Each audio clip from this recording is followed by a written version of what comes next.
In 1913, a number of large and small wars have commenced. The three most pronounced were World War I, World War II, and Vietnam. World War I. In 1914, European wars broke out centered around England and Germany.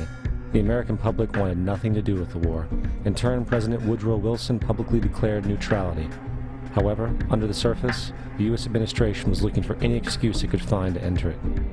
In a noted observation by Secretary of State William Jennings, the large banking interests were deeply interested in the World War because of the wide opportunities for large profits.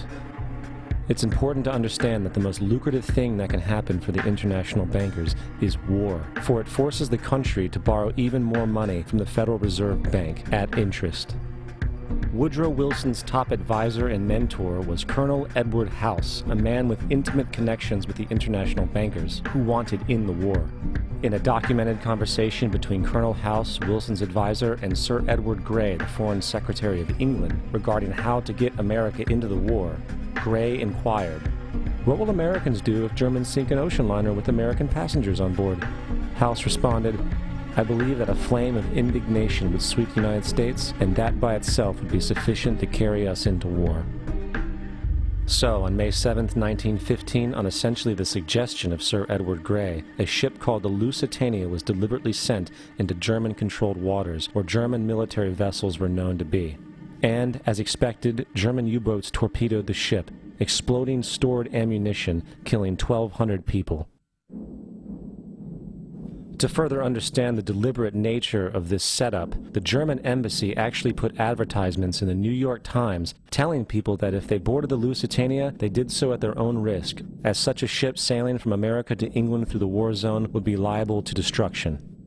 In turn, and as anticipated, the sinking of the Lusitania caused a wave of anger among the American population, and America entered the war a short time after. The First World War caused 323,000 American deaths. J.D. Rockefeller made $200 million off of it. Not to mention the war cost about $30 billion for America, most of which was borrowed from the Federal Reserve Bank at interest, furthering the profits of the international bankers. World War II. On December 7, 1941, Japan attacked the American fleet at Pearl Harbor, triggering our entry into that war. President Franklin D. Roosevelt declared the attack was a day that will live in infamy. A day of infamy indeed, but not because of the alleged surprise attack on Pearl Harbor. After 60 years of surfacing information, it is clear that not only was the attack on Pearl Harbor known weeks in advance, it was outright wanted and provoked.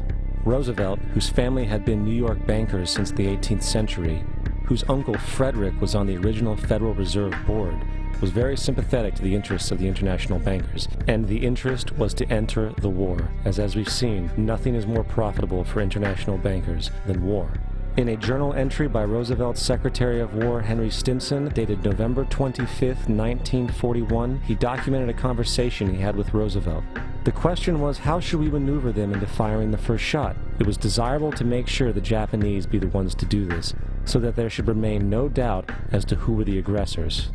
In the months leading up to the attack on Pearl Harbor, Roosevelt had done almost everything in his power to anger the Japanese, showing a posture of aggression. He halted all of Japan's imports of American petroleum. He froze all the Japanese assets in the United States. He made public loans to nationalist China and supplied military aid to the British, both enemies of Japan in the war, which, by the way, is completely in violation of international war rules. And on December 4th, 3 days before the attack, Australian intelligence told Roosevelt about a Japanese task force moving towards Pearl Harbor. Roosevelt ignored it.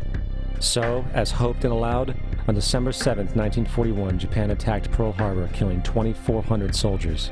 Before Pearl Harbor, 83% of the American public wanted nothing to do with the war. After Pearl Harbor, 1 million men volunteered for the war. It is important to note, Nazi Germany's war effort was largely supported by two organizations, one of which was called IG Farben. IG Farben produced 84% of Germany's explosives, and even the Zyklon B used in the concentration camps to kill millions. One of the unspoken partners of IG Farben was J.D. Rockefeller's Standard Oil Company in America. In fact, the German Air Force could not operate without a special additive patented by Rockefeller Standard Oil. The drastic bombing of London by Nazi Germany, for example, was made possible by a $20 million sale of fuel to IG Farben by the Rockefeller Standard Oil Company. This is just one small point on the topic of how American business funded both sides of World War II.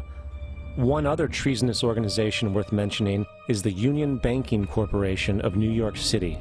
Not only did it finance numerous aspects of Hitler's rise to power, along with actual materials during the war, it was also a Nazi money laundering bank, which was eventually exposed for having millions of dollars of Nazi money in its vaults. The Union Banking Corporation of New York was eventually seized for violations of the Trading with the Enemy Act. Guess who the director and vice president of the Union Bank was?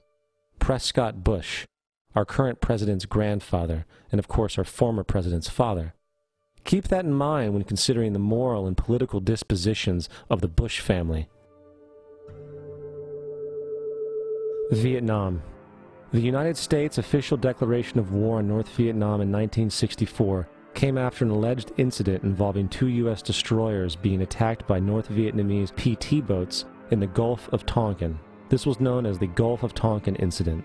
This single situation was the catalytic pretext for massive troop deployment and full-fledged warfare. One problem, however, the attack on the U.S. destroyers by Vietnamese PT boats never happened.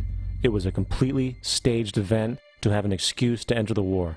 Former Secretary of Defense Robert McNamara stated years later that the Gulf of Tonkin incident was a mistake, while many other insiders and officers have come forward, relaying that it was a contrived farce, a complete lie.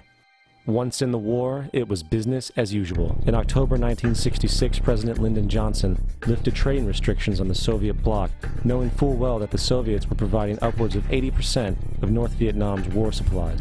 Consequently, Rockefeller interests financed factories in the Soviet Union, which the Soviets used to manufacture military equipment and send it to North Vietnam. However, the funding of both sides of this conflict was only one side of the coin. In 1985, Vietnam's rules of engagement were declassified. This detailed what American troops were and were not allowed to do in the war.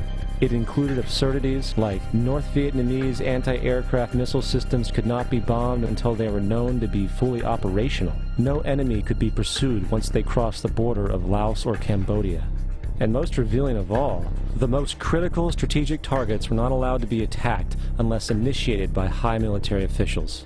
Apart from these imposed ludicrous limitations, North Vietnam was informed of these restrictions and therefore could base entire strategies around the limitations of the American forces. This is why the war went on so long. And the bottom line is this: the Vietnam War was never meant to be won, just sustained. This war for profit resulted in 58,000 American deaths and 3 million dead Vietnamese. So, where are we now?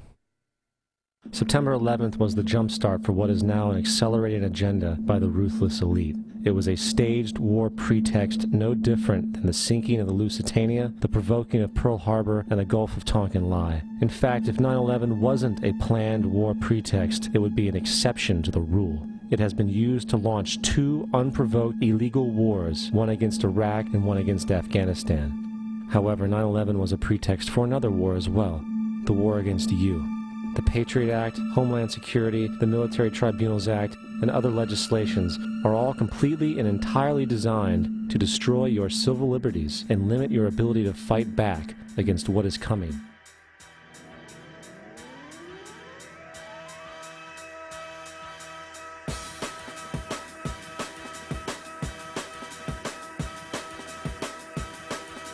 September 11th, September 11th, September 11th, September 11th, September 11th, September 11th, September 11th, September 11th, September 11th, September 11th, September 11th, September 11th. September 11th. September 11th. September the 11th. September the 11th. Evil killers, Taliban, Al-Qaeda, Osama bin Laden. War and danger. Weapons of mass destruction. Terror. Terrorism. Terrorism. Terrorism. Terrorism. Terrorism. Terrorism. Terrorism. Terrorism. Terrorism. Terrorism. Terrorism. Terrorism. Terrorism. Global terrorism. Global terrorism. World terrorism. Global terrorism. Global terrorism. Global terrorism. Global terrorism. The terrorists. Terrorists.